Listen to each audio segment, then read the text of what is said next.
Hey, it's Professor Shoemaker here, and in this unit I'm going to walk you through database normalization.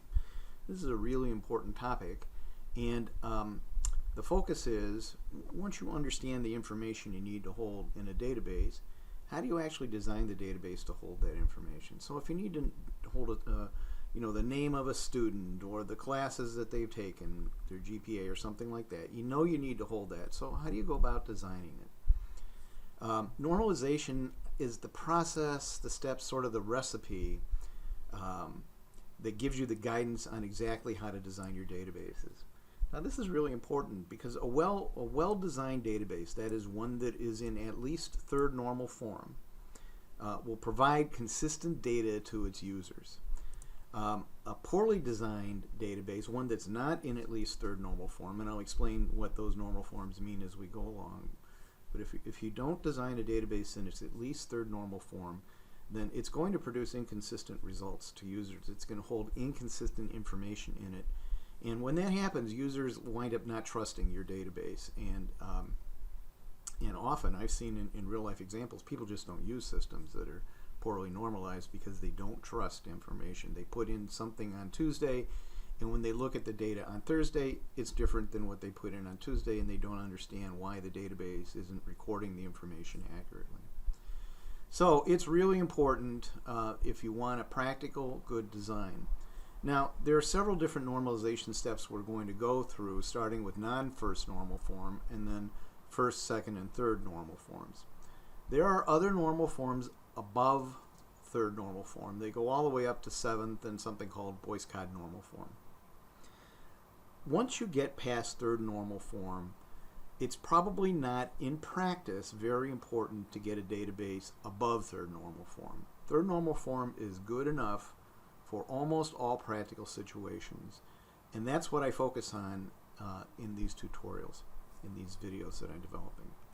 Now, there's a lot of ideas I'm going to toss around here and walk you through, and I'll give you some examples of how data can become inconsistent in a database.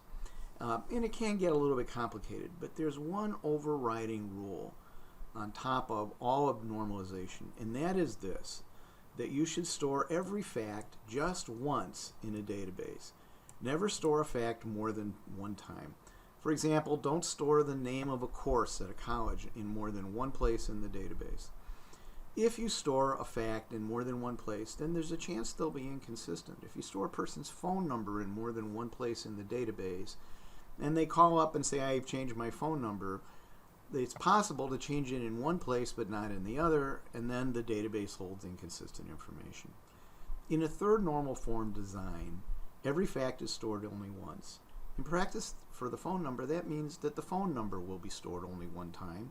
So when you go to change it, you'll change the one and only copy of that person's phone number, and there's no possibility that it'll become consistent. So that sort of lays the groundwork for us.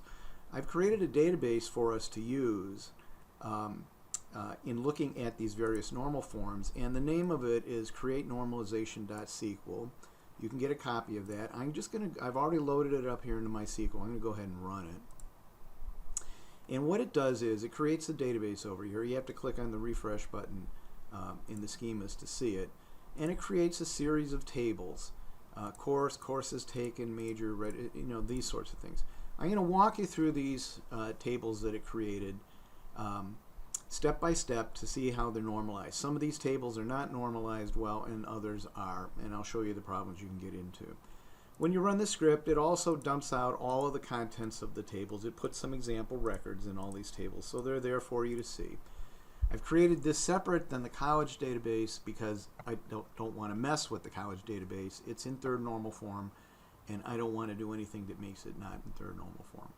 So go on in the later videos now and have a look at how you go about taking the information you know you need to store and designing a good database to hold that information.